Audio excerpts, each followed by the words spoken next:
Pentakosta ketiga adalah pencurahan Roh Kudus yang dahsyat di zaman now, melebihi yang terjadi di Azusa Street. Pentakosta ketiga akan mengakibatkan penuaian jiwa yang terbesar dan yang terakhir sebelum Tuhan Yesus datang kembali. Pentakosta ketiga akan membangkitkan generasi Yeremia, yaitu anak-anak muda yang dipenuhi Roh Kudus, cinta mati-matian kepada Tuhan Yesus, tidak kompromi terhadap dosa, dan akan bergerak untuk memenangkan jiwa. Pentakosta ketiga lahir di Indonesia dan bergerak ke bangsa-bangsa. Gerakan ini dari timur ke barat dan akan kembali ke Yerusalem. Pentakosta ketiga akan memberikan kuasa untuk menyelesaikan amanat agung, dan setelah itu Tuhan Yesus datang kembali.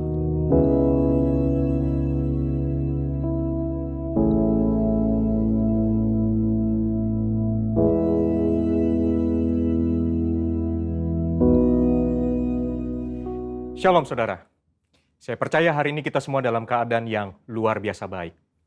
Voice of Pentecost kali ini akan membahas tentang warisan rohani. Kita saat ini sedang ada dalam masa yang menggairahkan dengan dibangkitkannya generasi Yeremia, di mana anak-anak muda sedang dipakai Tuhan secara luar biasa. Namun, untuk mereka bisa bergerak sesuai dengan tujuan Tuhan, maka bagian kita sebagai orang tua adalah mempersiapkan warisan bagi mereka. Amsal 13 ayat 22a menyatakan, orang baik meninggalkan warisan bagi anak cucunya. Ayat ini mengajarkan bahwa harus ada warisan yang diberikan bagi anak cucu. Yang dimaksud tentu bukan warisan harta kekayaan, tetapi warisan nilai-nilai kehidupan yang membentuk dan mengajar anak-anak untuk hidup benar di hadapan Tuhan. Kenapa kita sebagai orang tua harus meninggalkan warisan rohani? Warisan menjadi penting karena kita sedang memberikan dasar berpijak yang kuat untuk mereka meneruskan apa yang sudah dibangun sebelumnya, sehingga mereka tidak perlu memulai dari nol. Justru dengan warisan yang kita berikan kepada mereka akan membuat generasi Yeremia akan bergerak lebih cepat, membangun lebih banyak dengan dampak yang jauh lebih besar. Warisan rohani yang seharusnya didapat oleh seorang anak adalah yang pertama, keteladanan. Dalam hal ini, keteladanan dalam beribadah dan melayani Tuhan. Mari kita lihat kehidupan Samuel. Sejak kecil Samuel sudah berada dalam lingkungan bait Allah dan terbiasa mengenakan jubah dan baju efod dari kain lenan yang dibuatkan ibunya. 1 Samuel 2 ayat 19 mencatat, setiap tahun secara rutin ibunya memberikan jubah imam kepada anaknya. Ini adalah gambaran kesetiaan dan kesungguhan dari seorang ibu yang menginginkan anaknya tumbuh menjadi seorang pelayan Tuhan. Hasilnya adalah Tuhan justru memilih Samuel menjadi imam dibandingkan dengan kedua anak imam Eli sendiri yang hidup dalam dosa. 1 Samuel 2 ayat 26 mencatat bahwa Samuel yang muda itu semakin besar dan semakin disukai, baik di hadapan Tuhan maupun di hadapan manusia. Samuel mendapat pijakan untuk langkah awalnya sebagai seorang imam melalui kesetiaan ibunya. Sedangkan Hofni dan Pinehas kehilangan pijakan itu dikarenakan sikap ayahnya yang hanya mempedulikan jabatan dan fasilitas sebagai imam serta menghormati anak-anaknya lebih daripada menghormati Tuhan. Orang tua yang tekun berdoa, tekun membaca Alkitab, dan setia melayani Tuhan menjadi contoh yang akan ditiru oleh anak-anaknya. Menjadi teladan adalah inti dari menolong anak-anak untuk berkembang secara rohani. Anak-anak mengamati kita ketika kita sama sekali tidak menyadarinya, merekam dalam pikiran dan hati mereka setiap rinci dari sikap dan tindakan kita. Seringkali, teladan dalam hal beribadah jauh lebih efektif dibandingkan dengan perintah untuk beribadah. Orang tua harus hidup dalam kebenaran dan iman untuk bisa mewariskan hal-hal rohani kepada anak-anaknya. Orang tua jangan hanya menyuruh anak berdoa dan membaca Alkitab setiap hari, tapi jadilah teladan dalam berdoa dan membaca Alkitab setiap hari. Pentingnya kita sebagai orang tua untuk kita memperkenalkan Yesus Kristus sebagai Tuhan dan Juru Selamat sedini mungkin kepada anak-anak kita. Sehingga sebagaimana kita menerima keselamatan, demikian juga anak-anak kita diharapkan akan menerima Yesus Kristus sebagai Tuhan dan Juru Selamat mereka. Yang kedua, ketaatan. Ketaatan kepada Tuhan dan tidak berkompromi dengan dosa dan kecemaran, atau yang disebut hidup yang berintegritas. Sebelum anak-anak belajar menanggapi suara Allah, mereka pertama-tama harus belajar menanggapi suara orang tua mereka. Tuhan mengajar umat Israel melalui Yeremia dengan sebuah contoh dari kehidupan kaum orang Rekhab Dan kaum orang Rekhab menolak anggur pemberian Yeremia karena setia kepada perintah Yonadab bin Rekhab, bapa leluhur mereka, yang memerintahkan untuk tidak minum anggur sampai selama-lamanya. Dan Tuhan memberikan janjinya bahwa keturunan Yonadab bin Rekhab tidak akan terputus melayani Tuhan sepanjang masa. Teladan kekudusan ini haruslah bisa dicontoh oleh seorang anak dari orang tuanya.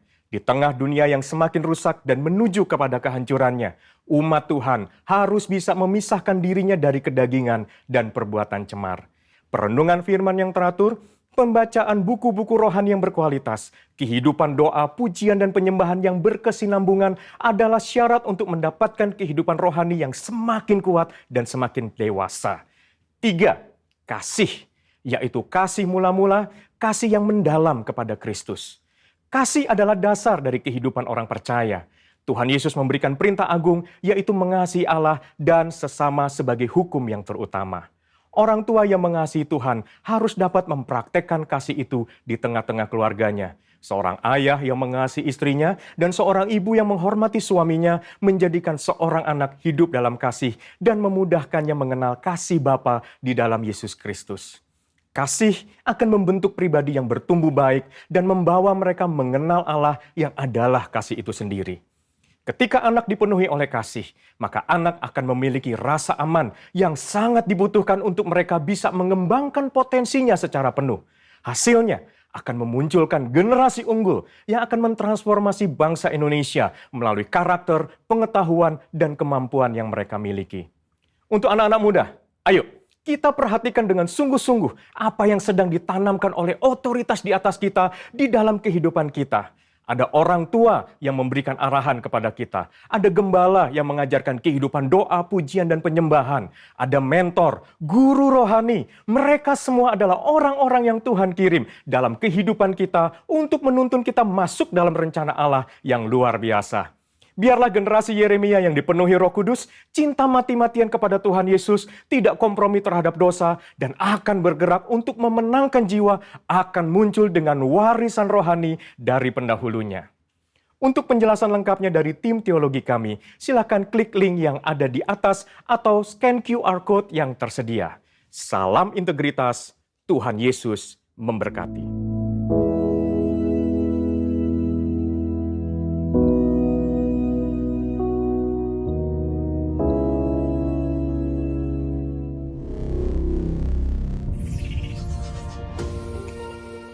Shalom. Bapak Ibu yang dikasihi Tuhan, kita bertemu kembali di dalam ibadah raya kita. Mari kita siapkan hati kita untuk bersama-sama memuji menyembah Tuhan. Tundukkan kepala kita berdoa. Terima kasih buat kebaikan Tuhan yang selalu baru bagi setiap kami. Kami percaya anugerah Tuhan, kebaikan-Mu itu yang terus menyertai kami. Saat ini kami siapkan hati kami untuk memuji dan menyembah Tuhan. Biarlah Tuhan disenangkan, biarlah Tuhan berkenan akan pujian penyembahan kami. Di dalam nama Tuhan Yesus kami berdoa dan bersyukur. Sama-sama kita katakan, amin. Tuhan Yesus sangat baik. Haleluya. Dulu, sekarang, sampai selama-lamanya, Dia Tuhan yang sangat baik bagi setiap kita. Tiada berkesudahan kasih setiamu Tuhan, selalu baru rahmat-Mu bagiku. Hari berganti hari, tetap kulihat kasih-Mu, tak pernah berakhir di hidupku. Tuhan Yesus baik, sungguh amat baik, untuk selama-lamanya. Tuhan Yesus baik, Tuhan Yesus baik, sungguh amat baik, untuk selama-lamanya. Tuhan Yesus baik. Boleh semua kita sorakan, haleluya. Tiada berkesudahan kasih setiamu Tuhan, selalu baru rahmat-Mu bagiku.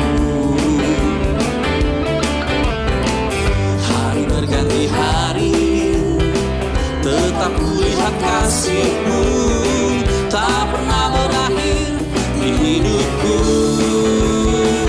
Tuhan Yesus baik, sungguh amat baik, untuk selama-lamanya. Tuhan Yesus baik, Tuhan Yesus baik, Dia sungguh baik, untuk selama-lamanya, untuk selama-lamanya. Tuhan Yesus baik. Percayalah Bapak Ibu, dulu sekarang sampai selama-lamanya. Dia Tuhan yang sangat baik bagi setiap kita. Dia baik bagiku, Dia baik bagiku. Yesus baik bagiku, Yesus baik bagimu, dulu sekarang dan selamanya. Dia sungguh baik. Yesus baik bagiku, Yesus baik bagimu, dulu sekarang dan selamanya. Dia sungguh baik. Tuhan Yesus baik. Amin. Untuk selama-lamanya. Tuhan Yesus baik. Tuhan Yesus baik, sungguh amat baik, untuk selama-lamanya. Sampai selama-lamanya, sampai selama-lamanya. Tuhan Yesus baik. Sorakan haleluya.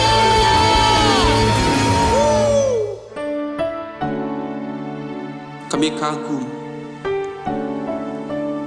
akan Engkau ya Tuhan. Kami sanjung Engkau di tempat yang tertinggi, bersama-sama dengan seluruh jemaat, dengan seluruh umat.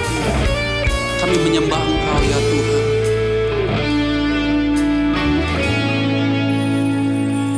Ku sanjung Kau di tempat tinggi, sebab Engkau Imam besar agung. Ku sanjung Kau lebih dari yang lain,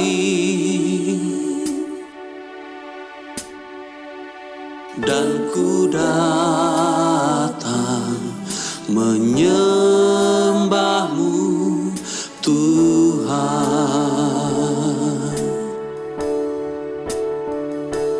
Ku sanjung Kau di tempat tinggi, sebab Engkau Imam besar agung. Ku sanjung Kau lebih dari yang lain,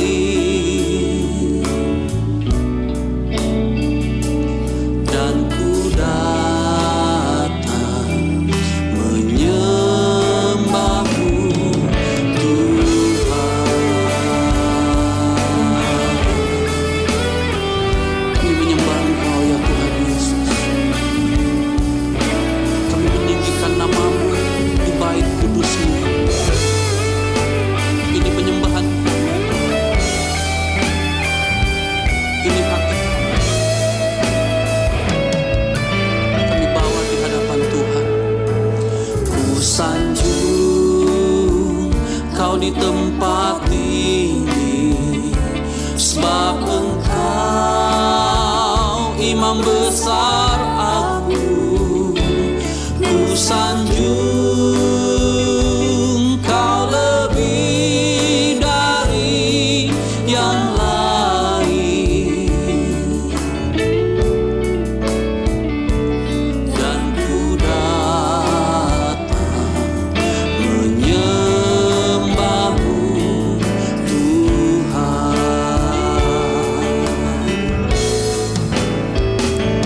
Ku sanjung Kau di tempat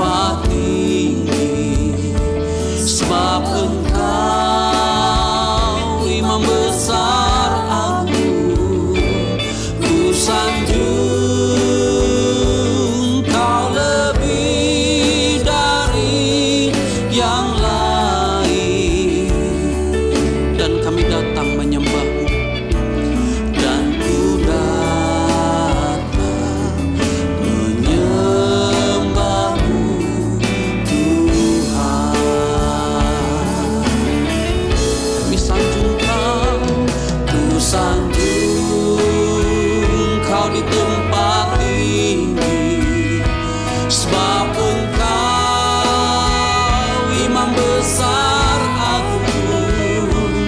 Ku sanjung Kau lebih dari yang lain,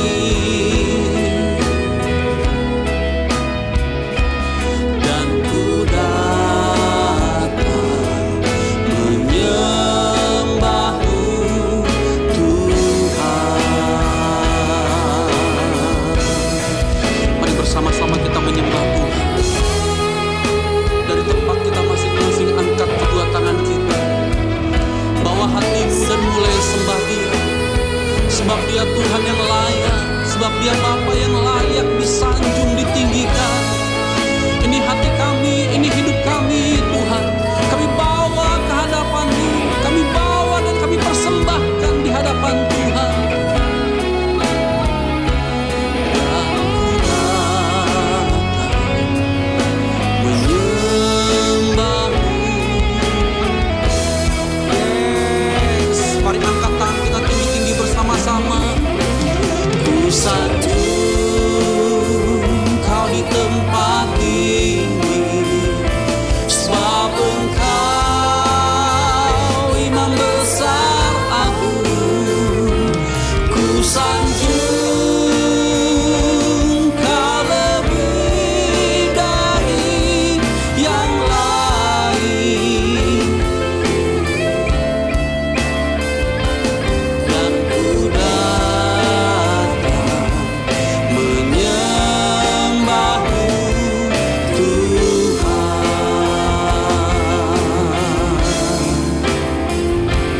Dan ku datang menyembah-Mu Tuhan.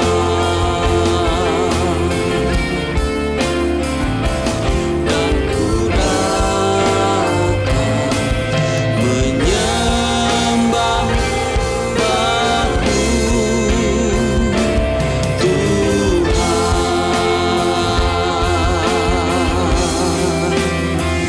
Kami menyembah-Mu, meninggikan Engkau Yesus.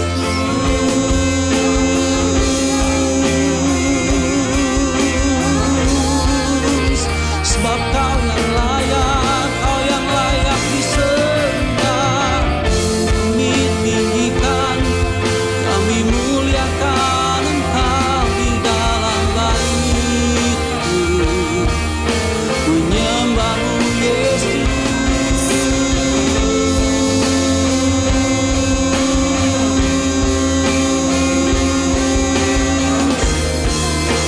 Terima kasih. Layak dipuji, disembah, Kaulah yang bertahta, dulu, sekarang, dan selamanya. Raja atas segala raja, nama-Mu besar termulia. Layak dipuji, disembah, Kaulah yang bertahta, dulu, sekarang, dan selamanya. Raja atas segala raja, nama-Mu besar termulia. Kami terus tinggikan Engkau ya Tuhan Yesus. Layak dipuji, disembah, Kaulah yang bertahta, dulu, sekarang, dan selamanya. Raja atas segala raja, nama-Mu kekal termulia. Nama-Mu kekal termulia. Nama-Mu besar.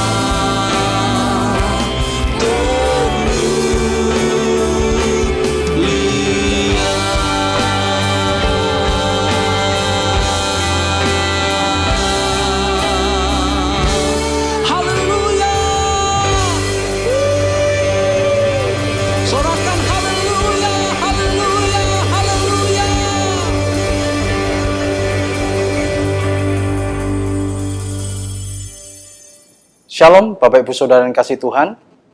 Kita jumpa lagi hari ini dalam kasih Kristus. Hari ini mari kita bersama-sama masuk dalam firman Tuhan. Kita akan belajar hari ini bersama-sama mengenai victory, yaitu kemenangan di dalam Kristus.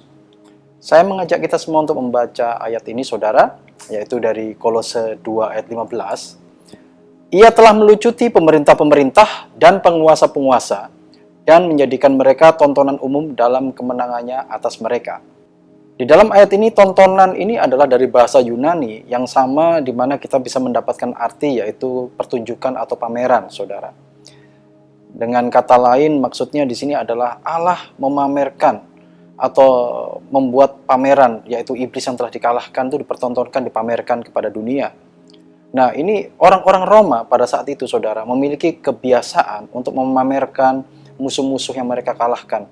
Musuh yang mereka kalahkan itu mereka arak masuk ke dalam kota, yaitu musuh-musuh yang kalah dalam perang. Mereka arak masuk ke dalam kota, dan bahkan pemimpin-pemimpinnya, yaitu mungkin rajanya atau panglima perangnya, itu diarak masuk ke kota, diikat, lalu beberapa bagian tubuhnya seperti jempol kaki, tangannya mungkin ya saudara, itu dipotong supaya mereka tidak bisa berperang lagi.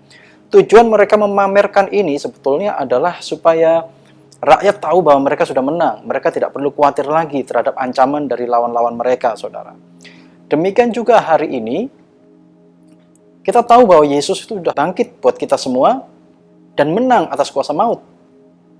Dengan tujuan agar kita juga, saudara yang percaya kepada kuasa kebangkitannya, kita juga dibangkitkan dan kita menang bersama Kristus. Saudara, cara orang menang dan tidak menang atau kalah itu pasti berbeda dalam menyikapi kehidupan, ya. Menyikapi situasi. Memang sampai hari ini sepertinya saya belum pernah melihat orang yang dalam pertandingan sepak bola, pemain yang kalah itu setelah kalah bersukacita dan bersorak-sorai setelah mereka kalah. Saya rasanya belum pernah melihat, saudara. Dan ini menggambarkan bahwa dalam situasi hidup kita, baik hidup saya dan saudara, baik dalam pekerjaan, dalam keluarga, pelayanan, aktivitas kita yang lain, sekolah, hubungan kita berkeluarga, ini orang yang menang dan yang kalah ini berbeda. Orang menang biasanya mereka membanggakan kemenangannya, menceritakan kemenangannya. Mereka punya energi yang berbeda, melakukan segala sesuatu dengan cara dan energi yang berbeda. Spiritnya pasti kelihatan, saudara. Sementara orang yang kalah, biasanya spiritnya juga akan terlihat berbeda. Kita lihat kalau orang habis kalah ya, saudara, kalah perang, kalah menang, kalah bertanding, biasanya mereka tertunduk lesu, diam, menjadi sensitif, mudah marah, mungkin suka mengeluh, dan hal-hal yang cenderung negatif, ya. Nah, kita yang mana ini? Sikap kita sebagai orang menang sangat mempengaruhi kinerja kita dalam kehidupan mengikut Kristus. Saudara, apalagi kalau kita melihat apakah orang di sekitar kita melihat kita sebagai orang-orang menang. Nah, ini hari ini mari kita sama-sama melihat kembali kehidupan kita. Siapakah kita ini? Mengapa kita disebut lebih dari pemenang? Karena kita memperolehnya tanpa melakukan pengorbanan seperti yang Kristus lakukan. Kita menerimanya sebagai anugerah, cuma-cuma diberikan kepada kita oleh Kristus diberikan kepada kita. 1 Korintus 15 ayat 57 katakan, tetapi syukur kepada Allah yang telah memberikan kepada kita kemenangan oleh Yesus Kristus Tuhan kita. Jadi hari ini saudara dan saya bisa katakan kita bukan orang yang kalah. We are not a loser, we are a conqueror. Bahkan more than a conqueror. Kita ini lebih daripada pemenang, lebih daripada penakluk. Kita sudah dimerdekakan, saudara, jadi dari cara hidup kita, ya. Kita sudah dimerdekakan. Jadi cara hidup kita bukan lagi seperti loser, seperti orang kalah, tapi seperti pemenang. Nah, kalau kebenaran firman Tuhan menyatakan bahwa kita menang, mengapa ada di antara kita yang hari ini masih berasa belum menang? Masih merasa harus berjuang supaya menang. Padahal firman Tuhan tadi katakan kuasa-kuasa telah dilucuti. Harusnya kita tidak dalam pertempuran lagi, Pak. Ayo, mari kita lihat firman Tuhan berikut di Efesus 6 ayat 10. Akhirnya, hendaklah kamu kuat di dalam Tuhan. Di dalam kekuatan kuasanya, ayat 11, kenakanlah seluruh perlengkapan senjata Allah, supaya kamu dapat bertahan melawan tipu muslihat iblis. Karena perjuangan kita bukanlah melawan darah dan daging, tetapi melawan pemerintah-pemerintah, melawan penguasa-penguasa, melawan penghulu-penghulu dunia yang gelap ini, melawan roh-roh jahat di udara. Kita ingat bahwa manusia pertama itu diciptakan oleh Allah dan diberikan kuasa dan otoritas. Namun saat itu juga iblis mencobai memperdaya mereka dengan tipu daya, saudara ya. Si jahat ya, iblis menggunakan tipu daya terhadap manusia sehingga mereka jatuh dalam dosa, terpisah dari Allah, dan itu yang dikatakan mati, saudara. Terpisah dari Allah itu mati secara rohani. Hari itu kuasa dan otoritas diserahkan kepada iblis. Sehingga pada saat Yesus datang ke dunia ini, Yesus datang untuk menebus kita semua, mati, ya saudara, dikuburkan dan bangkit kembali, menang atas kuasa maut, menebus kita semua, dan bagi kita semua yang percaya kepada kuasa kebangkitannya, kepada penebusannya, karya keselamatan yang Tuhan Yesus berikan kepada kita, maka kita akan menerima kembali kuasa dan otoritas itu, saudara. Nah, pada saat kita menerima kembali kuasa dan otoritas itu, nah itu kembali si jahat kembali untuk menggunakan tipu daya untuk menyerang kita. Ini yang disebut peperangan rohani yang sering terjadi, saudara. Terjadi di alam roh juga. Lebih sering terjadi di alam roh. Dan karena itu hari ini kita perlu belajar, kita perlu tahu bagaimana kita menyikapi, bahkan berjaga, dan supaya kita tetap menang dalam peperangan rohani ini. Saat seseorang bertaubat, saudara, dan terima Yesus, maka Roh Kudus diberikan kepada kita. Roh Allah sendiri yang ada dalam kita, 24 jam dalam sehari. Katakan saudara bersama-sama, 24 jam dalam sehari, Roh Allah ada di dalamku. Ini Roh Allah yang sama yang membangkitkan Yesus. Roh yang berkuasa membangkitkan Yesus, saudara. Dan kalau roh itu ada dalam kita, betapa luar biasanya kita hari ini. 1 Yohanes 4, ayat 4, dikatakan, sebab roh yang ada di dalam kamu lebih besar daripada roh yang ada di dalam dunia. Roh yang ada di dalam saudara dan saya yang tadi itu, saudara, roh Allah itu yang ada 24 jam dalam sehari, itu lebih besar daripada dunia ini. Lebih besar daripada roh yang ada di dalam dunia. Yohanes 14 ayat 12 juga katakan, aku berkata kepadamu, sesungguhnya barang siapa percaya kepadaku, ia akan melakukan juga pekerjaan-pekerjaan yang aku lakukan.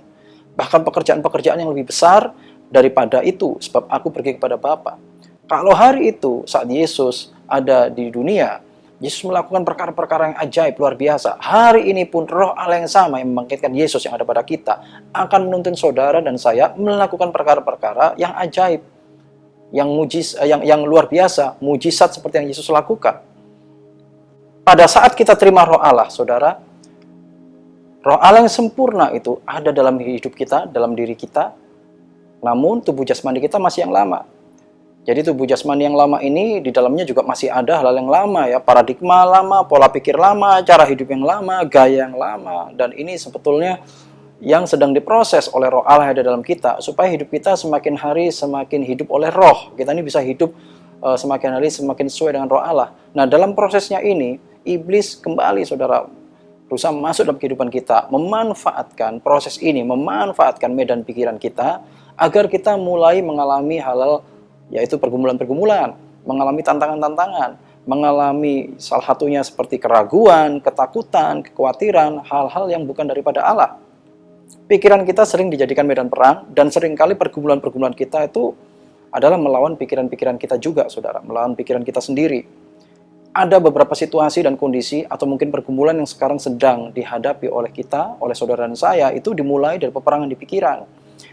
Sehingga contohnya, waktu kita takut gagal misalnya, sudah berapa kali Pak dulu saya berusaha, saya usaha A, usaha B, usaha C, sekarang saya udah males, saya takut Pak, saya takut gagal. Saudara, kalau kita takut gagal dan akhirnya kita tidak melakukan apa-apa sepanjang usia hidup kita, sepanjang hidup kita, maka hati-hati saudara, jangan sampai saudara menjadi orang yang kalah.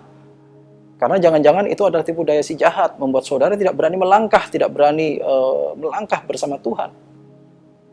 Ada juga yang karena kekhawatirannya, mungkin di saat-saat pandemi kemarin, takut kehabisan stok, beli stok berlebih, beli yang banyak, sehingga akhirnya oversupply, terlalu banyak menghabiskan uangnya untuk beli stok, karena khawatir takut kehabisan A, kehabisan B, kehabisan material ini, kehabisan bahan ini, sampai akhirnya bahan-bahan tersebut menumpuk terlalu banyak, hari ini tidak terpakai, dan menimbulkan kerugian. Saudara, itu adalah beberapa contoh. Nah, saya ingat suatu kisah, yaitu kisahnya Nabi Elisa, ya, di dalam firman Tuhan. Ini kisah waktu Raja Aram itu memerangi Israel di 2 Raja 6, 2 Raja-Raja 6. Raja Aram mengirimkan berusaha menyerang Raja Israel, ya saudara, tapi beberapa kali gagal. Karena oleh petunjuk Allah, Nabi Elisa bisa tahu rencana Raja Aram dan memberitahu kepada Raja Israel. Sehingga Raja Aram menjadi marah. Lalu dia bertanya dan mencari tahu sampai akhirnya dia tahu bahwa ada nabi, yaitu Nabi Elisa, yang memberitahukan rencana-rencana mereka kepada Raja Israel. Sehingga akhirnya Raja Aram ini mengirim pasukan ke kota tempat Nabi Elisa tinggal. Nah, dikepung itu kota. Kotanya dikepung dengan kuda, kereta, dan tentara yang besar. Sehingga pada suatu waktu, saudara bisa baca kisah ini di 2 Raja-Raja 6. Jadi Nabi Elisa mempunyai pelayan, ya, mempunyai pelayan, dan pelayan itu waktu bangun pagi-pagi melihat bahwa kota itu sudah dikepung. Lalu ini respon dari pelayan dari Nabi Elisa itu. Dia katakan demikian. Lalu berkatalah bujangnya itu kepadanya, "Celaka tuanku, apakah yang akan kita perbuat?" Ini responnya orang yang panik, ya saudara. Kalau kita lihat panik karena melihat dengan mata jasmani, waduh, banyak tentara mengepung kita, apa yang harus kita lakukan? Seringkali kita panik dengan apa yang kita lihat, sehingga kita lupa siapa kita, yaitu ada roh Allah yang luar biasa dalam kita. Kita lupa bahwa kita ini adalah orang-orang lebih dari pemenang. Kita lupa bahwa kita ini adalah biji mata Allah yang dijagai oleh Allah. Jadi kita akhirnya lupa karena kita panik duluan. Karena tadi, fakta jasmani, kebenaran jasmani, itu membuat kita merespon, ya, membuat kita meresponi, menyikapinya, sehingga kadang-kadang yang muncul dari kita adalah panik duluan. Dan kita menjadi lupa siapa kita. Namun mari kita lihat apa respon Nabi Elisa di dalam cerita ini. Nabi Elisa katakan kepada bujangnya, "Janganlah takut, sebab lebih banyak menyertai kita daripada menyertai mereka." Nah, ini adalah respon orang yang percaya walaupun tidak harus melihat, saudara. Seringkali kemenangan kita harus dideklarasikan dengan iman, walaupun kita belum melihat. Jadi, iman itu percaya sebelum melihat. Nabi Elisa minta kepada Allah agar menunjukkan kepada pelayannya itu apa sebenarnya yang terjadi. Mengapa Nabi Elisa percaya dan tidak takut?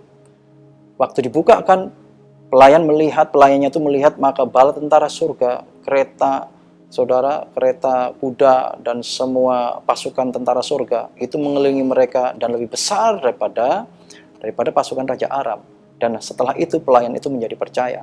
Nah, sekarang kalau kita lihat, saudara, dalam cerita ini, apakah kita ingin menjadi seperti pelayan Nabi Elisa itu atau menjadi seperti Nabi Elisa?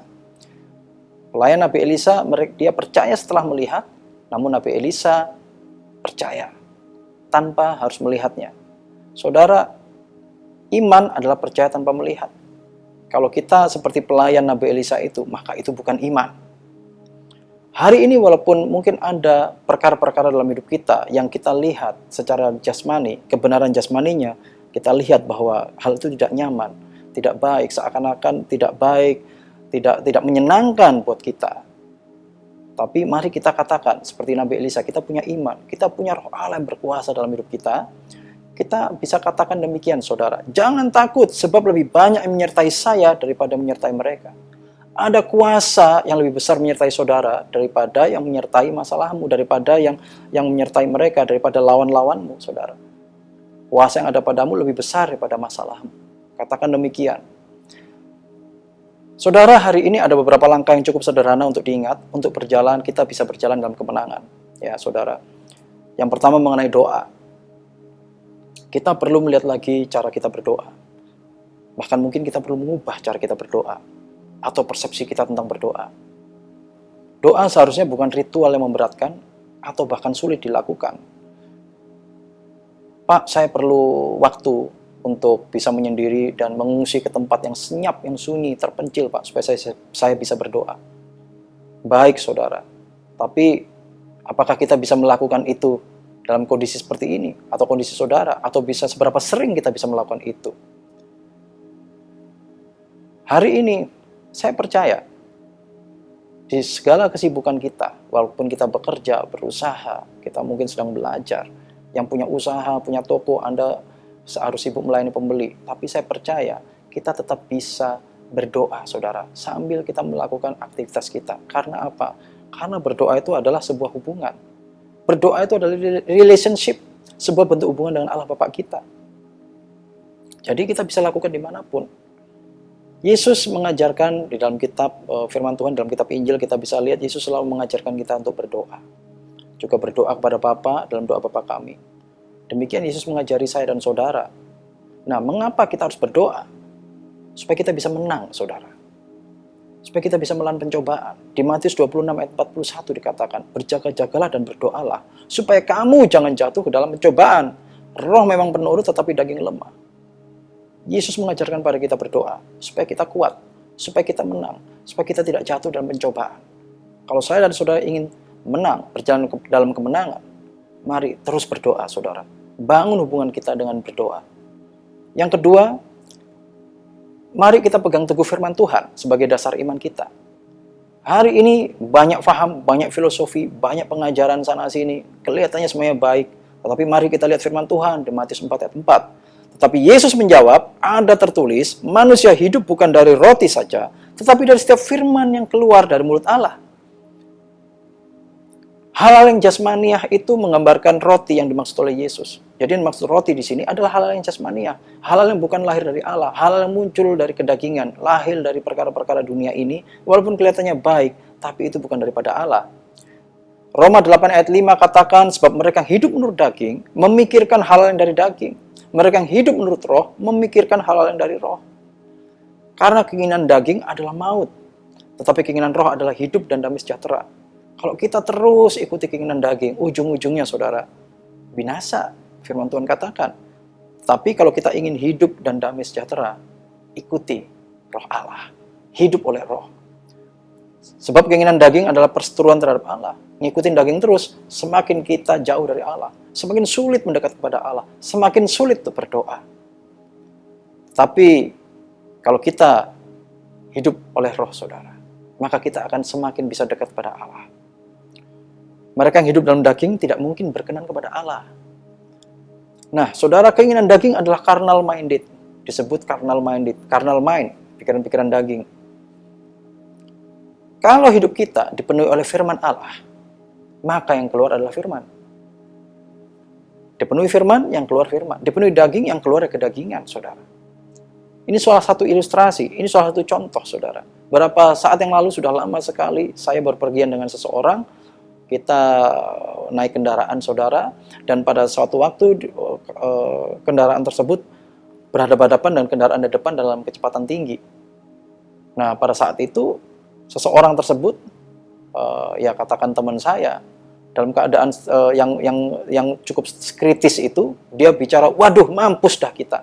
Saudara, saya kaget juga, kenapa dia bilang kita mampus gitu. Padahal ada cara yang lebih baik mungkin ya, harus dikatakan, yaitu, Yesus tolong kami, atau dalam nama Yesus. Puji Tuhan, Tuhan menyelamatkan kita, menolong kita, sehingga kita selamat hari itu. Namun ada juga kesaksian seorang hamba Tuhan, yaitu hamba Tuhan ini pada situasi yang sama, mobilnya berhadapan dengan mobil dari depan, saudara, berhadapan-hadapan, dalam hitungan detik dia sudah tidak tahu apa yang harus dia lakukan, ini pasti harus, ini akan bertabrakan ini mobil. Lalu yang keluar waktu itu dari mulutnya, yang dia ingat, yang keluar dari mulutnya adalah, Yesus tolong saya. Dan tiba-tiba dalam hitungan detik, saudara, mungkin sepersekian detik, mobilnya tiba-tiba ada di pinggir, dan dia selamat dan aman. Bahkan dia bingung, kenapa mobil saya ada di sini? Siapa memindahkan mobil saya? Karena menurut dia hal itu tidak mungkin. Tapi saya percaya itu kuasa Tuhan, itu kuasa firman Allah. Jadi kalau firman Allah itu ada dalam hidup kita, firman Allah itu akan membangun hidup kita, dan semua yang keluar dari kita adalah firman Allah. Dan firman Allah itu punya kuasa, saudara. Firman Allah itu tidak akan sia-sia. Mari saudara, isi terus hidup kita dengan firman Allah. Karena sekarang ini untuk mengisi hidup kita dengan firman Allah, caranya lebih banyak dan lebih mudah. Kita bisa selain membaca, kita bisa melalui audio, ada Alkitab yang audio, saudara. Kita bisa taruh di HP kita bisa menggunakan, earset, earphone, ataupun yang wireless, Bluetooth earphone, saudara. kita bisa dengarkan firman Tuhan setiap saat. Bahkan kita melihat khotbah-khotbah atau melihat firman Allah secara audio dan video, secara visual melalui channel-channel online.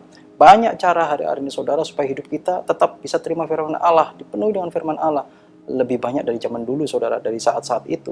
Hari ini banyak kesempatan kita bagaimana kita bisa hidup kita ini dikuasai, dipenuhi oleh firman Allah. Saudara, yang ketiga adalah mengenai Roh Kudus. Nah, Roh Kudus di Kisah Para Rasul 1 ayat 8 dikatakan, tetapi kamu akan menerima kuasa kalau Roh Kudus turun ke atas kamu, dan kamu akan menjadi saksiku di Yerusalem dan di seluruh Yudea dan Samaria dan sampai ke ujung bumi. Saudara dan saya telah menerima Roh Kudus. Dan Roh Kudus itu adalah Allah sendiri, Roh Allah sendiri. Di dalam kuasa Allah, di dalam Roh Allah itu ada segala sesuatu yang kita perlukan. Dan mari saya dan saudara bisa maksimalkan setiap potensi ilahi yang sudah diberikan kepada kita. 1 Korintus 3 ayat 16 katakan, tidak tahukah kamu bahwa kamu adalah bait Allah dan bahwa Roh Allah diam di dalam kamu. Jadi Roh Allah itu Roh Allah yang membangkitkan Yesus, itu ada tinggal di dalam hidup saya dan saudara.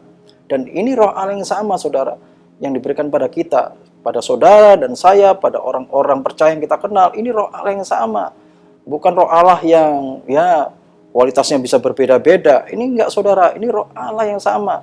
Jadi kuasanya, berkat-berkatnya, semuanya itu sama. Bahkan seperti yang di Galatia 5 ditulis ayat 22 hingga 23 dituliskan tentang buah roh, kasih, sukacita, damai sejahtera, kesabaran, kemurahan, kebaikan, kesetiaan, kelemah lembutan, penguasaan diri. Itu semua sudah tersedia saudara buat kita. Roh Allah telah menyediakannya bagi kita.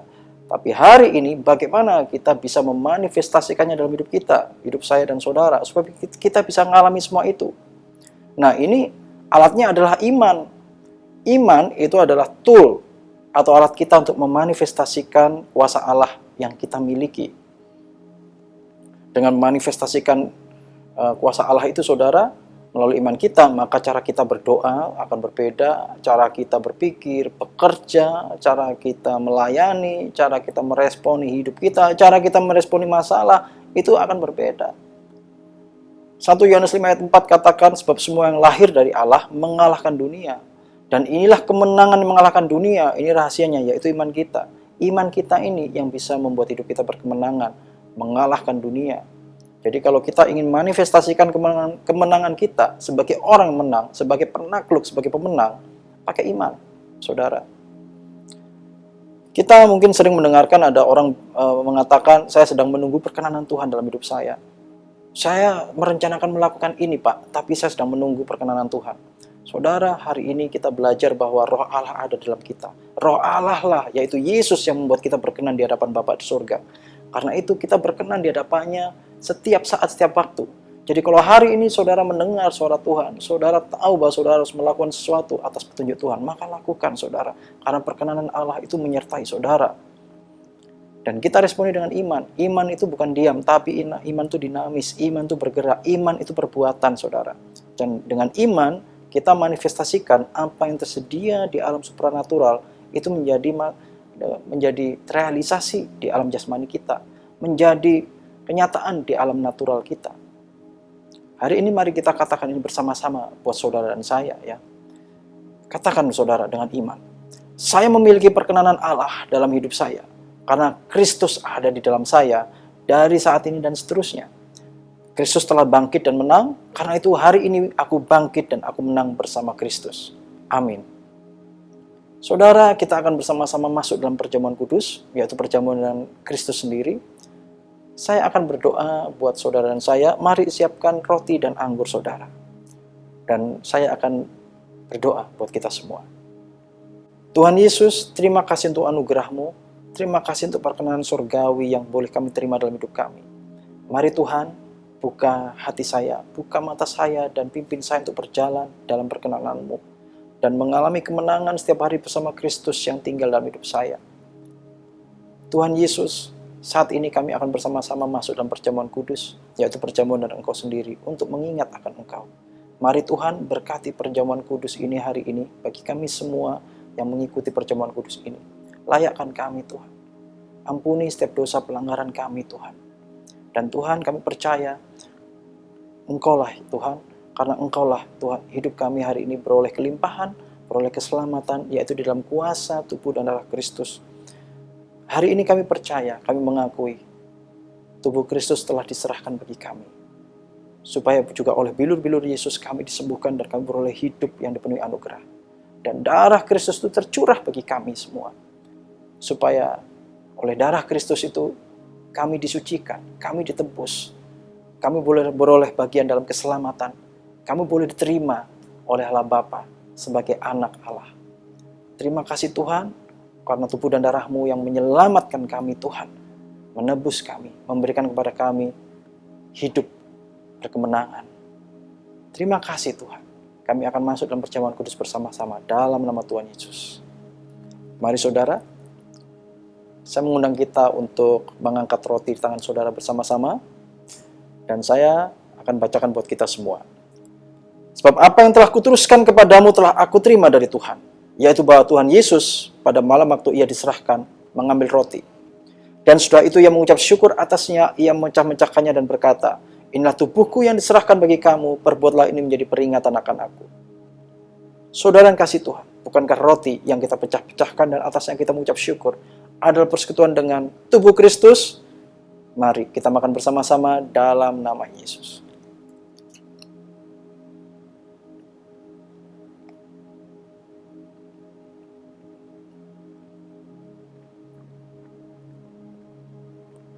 Mari kita angkat cawan bersama-sama tinggi-tinggi. Demikian juga ia mengambil cawan sudah makan lalu berkata, cawan ini adalah perjanjian baru yang dimeteraikan oleh darahku. Perbuatlah ini setiap kali kamu meminumnya menjadi peringatan akan aku. Saudara yang kasih Tuhan, bukankah cawan yang atasnya kita mengucap syukur adalah persekutuan dengan darah Kristus? Mari kita minum bersama-sama dalam nama Yesus.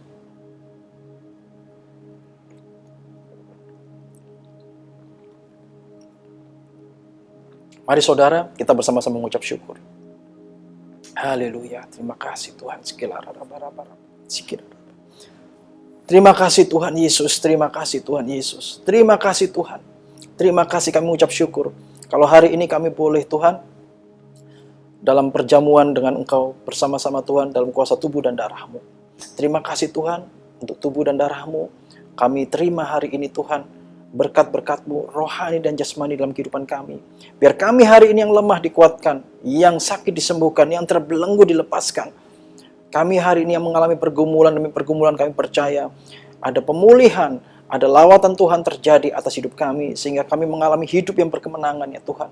Terima kasih Tuhan Yesus, mujizat terjadi hari ini di tengah-tengah kami, dalam kehidupan setiap daripada kami, karena kami percaya bagi yang sakit oleh kuasa bilur-bilur Yesus, kami sembuh Tuhan. Kami dipulihkan, sempurna dalam nama Tuhan Yesus.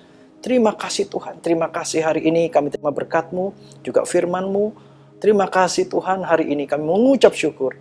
Biarlah Tuhan, setiap daripada kami hari ini, baik kami Tuhan, keluarga demi keluarga, suami, istri, anak-anak, orang tua, hari ini kami semua diberkati. Kami boleh mengalami lawatan Tuhan, kami boleh mengalami pemulihan. Ada hubungan demi hubungan yang dipulihkan dan diperbaiki hari ini Tuhan. Terima kasih ya Tuhan, terima kasih. Keluarga demi keluarga juga Tuhan, hari ini Tuhan lawat, Tuhan berkati Tuhan. Dari hari ke sehari Tuhan, Tuhan tolong dan topang setiap daripada kami, baik dalam pekerjaan, dalam bisnis usaha kami, dalam pelayanan, dalam studi kami percaya Tuhan, Tuhan Yesus menyertai setiap daripada kami Tuhan, dan memberkati Tuhan. Terima kasih Bapa, kami mengucap syukur untuk ibadah hari ini, hanya dalam nama Tuhan Yesus Kristus. Mari sama-sama katakan, amin. Puji nama Tuhan. Kita sudah memasuki minggu pertama di bulan Juni 2021. Ini waktunya kita akan mengembalikan persepuluhan. Kita yakin dan percaya kasih karunia Tuhan melimpah dalam kehidupan kita. Selamat memberi. Haleluya. Sebentar kita akan membawa persembahan kita yang terbaik di hadapan Tuhan. Bapak Ibu boleh lihat di layar kaca, melalui handphone ataupun TV kita akan ada QR code dan kita bisa membawa persembahan yang terbaik di hadapan Tuhan. Tuhan Yesus memberkati kita semua. Bagaimana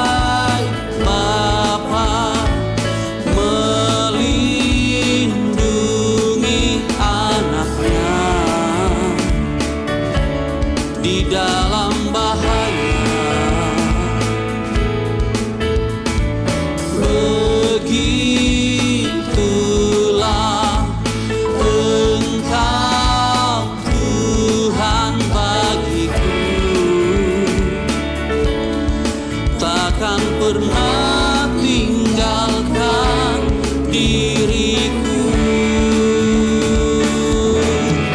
Bila ku bersamamu, bila ku di dalammu, bila kau di pihakku, siapa lawanku?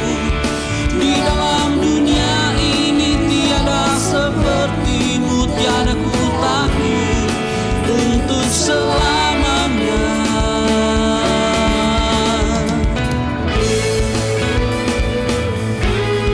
Engkau Bapa yang sangat baik bagi setiap kami. Kami bersyukur punya Tuhan, punya Bapa yang selalu menyertai kami.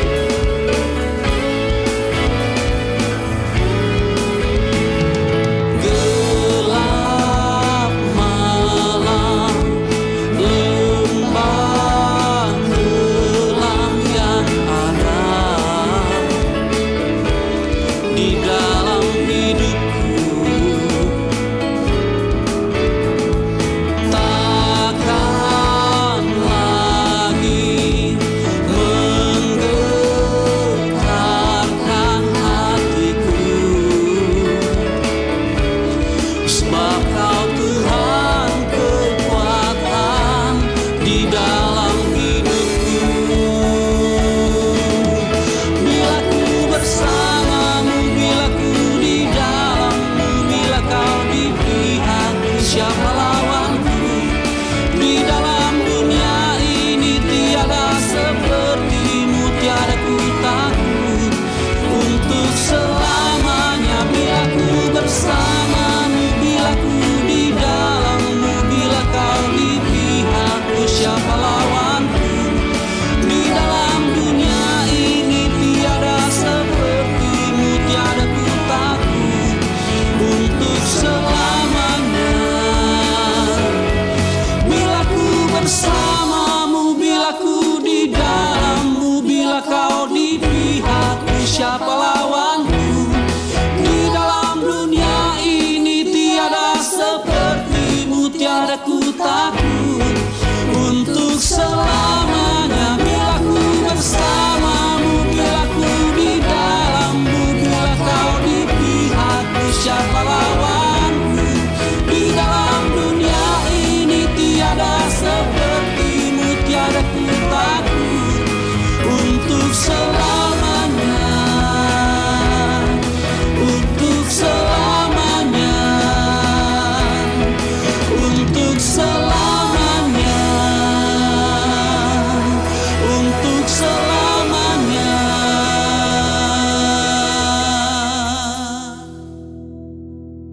Dalam lindungan Allah, orang yang duduk dalam lindungan yang maha tinggi dan yang bermalam dalam naungan yang maha kuasa akan berkata kepada Tuhan, tempat perlindunganku dan kubu pertahananku, Allahku yang kupercayai. Sungguh dialah yang akan melepaskan engkau dari jerat penangkap burung, dari penyakit sampar yang busuk. Dengan kepaknya ia akan menudungi engkau, di bawah sayapnya engkau akan berlindung. Kesetiaannya ialah perisai dan pagar tembok. Engkau tidak usah takut terhadap kedahsyatan malam, terhadap panah yang terbang di waktu siang, terhadap penyakit sampar yang berjalan di dalam gelap, terhadap penyakit menular yang mengamuk di waktu petang. Walau 1000 orang rebah di sisimu dan 10.000 di sebelah kananmu, tetapi itu tidak akan menimpamu. Engkau hanya menontonnya dengan matamu sendiri dan melihat pembalasan terhadap orang-orang fasik. Sebab Tuhan ialah tempat perlindunganmu, yang maha tinggi telah kau buat tempat perteduhanmu. Malapetaka tidak akan menimpa kamu, dan tulah tidak akan mendekat kepada kemahmu. Sebab malaikat-malaikatnya akan diperintahkannya kepadamu untuk menjaga engkau di segala jalanmu. Mereka akan menatang engkau di atas tangannya, supaya kakimu jangan terantuk kepada batu. Singa dan ular tedung akan kau langkahi, engkau akan menginjak anak singa dan ular naga. Sungguh hatinya melekat kepadaku, maka aku akan meluputkannya, aku akan membentenginya, sebab ia mengenal namaku. Bila ia berseru kepadaku, aku akan menjawab, aku akan menyertai dia dalam kesesakan, aku akan meluputkannya dan memuliakannya. Dengan panjang umur akan kukenyangkan dia, dan akan kuperlihatkan kepadanya keselamatan daripadaku. Amin. Kita satukan hati, kita berdoa. Bapa, kami mengucap syukur Tuhan buat ibadah pada hari ini. Terima kasih Tuhan buat kebenaran firman-Mu. Kami mengucap syukur Tuhan atas segala kasih karunia-Mu dalam kehidupan kami. Kami berdoa Tuhan buat umat jemaat-Mu dimanapun kami berada ya Tuhan. Biarlah kasih karunia-Mu melingkupi kami Bapa. Kau jagain kami, Kau sertai kami. Apapun persoalan masalah kami pada hari ini, pada saat ini Tuhan, kami yakin dan percaya Kau menyelesaikan, Kau membantu, menolong kami Tuhan, agar kami dapat lepas dari setiap masalah persoalan yang sedang kami hadapi Bapa. Mari Tuhan, kami berdoa Tuhan buat umat jemaat-Mu Tuhan, yang saat ini merindukan pekerjaan, Kau yang memberikan pekerjaan Bapa. Pada saat ini Tuhan, jika ada yang sedang sakit, Kau yang menyembuhkan sakit penyakit. Di dalam nama Tuhan Yesus, setiap sakit penyakit sembuh di dalam nama Tuhan Yesus Kristus. Kami yakin dan percaya Tuhan, umat jemaat-Mu yang merindukan sebuah rumah Tuhan, Kau yang memberikan ya Bapa. Kami yakin dan percaya Tuhan, Kau sanggup, Kau mampu Tuhan. Terima kasih Bapa. Biarlah Tuhan, damai sejahtera-Mu, sukacita-Mu memenuhi kami ya Bapa. Biarlah Tuhan, kami senantiasa memuji dan memuliakan nama-Mu, hari demi hari, waktu demi waktu Tuhan Yesus. Terima kasih Bapa, mulialah nama-Mu dalam kehidupan kami ya Bapa. Kami menjadi garam, kami menjadi terang di dalam komunitas kami sehari-hari ya Tuhan. Ini kami Tuhan, dengan segala keberadaan kami, di dalam nama Tuhan Yesus Kristus kami berdoa dan mengucap syukur. Haleluya. Amin. Mari saudara, kita angkat kedua tangan kita untuk menyambut doa berkat. Kiranya berkat perlindungan, anugerah demi anugerah, dan damai sejahtera yang melimpah dari Allah Bapa, kasih yang sempurna di dalam Tuhan Yesus Kristus, persekutuan yang manis dengan Roh Kudus, pertolongan, kuasa, dan penghiburannya, memberkati, menyertai kita sekalian dari saat ini, hingga Yesus datang menjemput kita semua di awan yang permai, dan kita akan bersama dengan Tuhan Yesus hingga selamanya. Mari semua yang percaya dan sudah terima berkat Tuhan, sama-sama katakan, amin.